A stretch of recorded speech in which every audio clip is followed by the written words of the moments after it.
Okay, John, we're rolling. So you wanted to make sure you get all your thoughts down, and that's fine. So you wrote them down, and just go ahead and read out what you wrote there about your experiences with treatments here. Well, I have irritable bowel syndrome. I went through most of my life without that problem. I was able to eat anything and everything. Always had a little gas, but that wasn't a problem for me.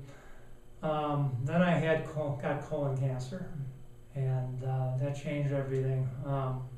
I had my rectum removed and a resection of my colon, and ever since then I've had this irritable bowel syndrome, and it's tough. It's a tough thing to go through. It's no picnic. Most people have never had it, and they really don't understand it. Even traditional doctors that you go to, colon surgeons, gastroenterologists, who are supposed to be treating this, they really don't, and they're just interested in prescribing medications to help you with the symptoms, without finding out what's causing the problem. They had me on, dicyclamine and for overactive bowels, psyllium fiber to bulk up the stools, and Imodium for diarrhea, which I still take that, but the other ones I don't anymore. You're off those meds? I still take that one, Imodium, Yeah. but the other two I don't take anymore.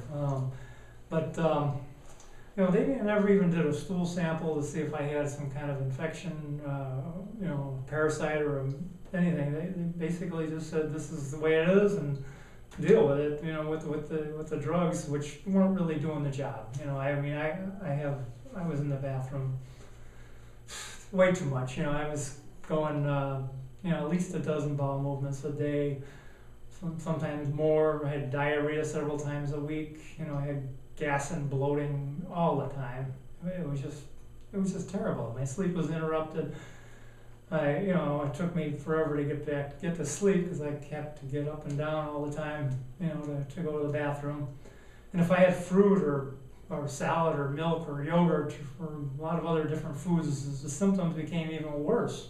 And so I avoided these foods, But anyway, when I came to see, Dr. Beyer, he had me get extensive blood tests and stool sample analysis, and that's how we found out that I have food sensitivities to gluten, soy, casein, which is the dairy, and that's what causes the problem. So, after changing my diet to eliminate those types of foods, I can now get a good night's rest, and I can get off. I'm off 2 of the drugs, and hopefully I'll be able to get off the 3rd one eventually. But I don't have the diarrhea and the bloating. I still have a little gas, but not. It's manageable. It's not that bad. I'm still not 100%, but I'm a lot better than where I was before, and I'm hoping that it'll continue to improve. As we continue the treatments. And my colon is doing its job again. It's removing liquids from the stool, which it wasn't doing before, or not doing very well. And I think I'm digesting more of my nutrients. I feel I'm stronger.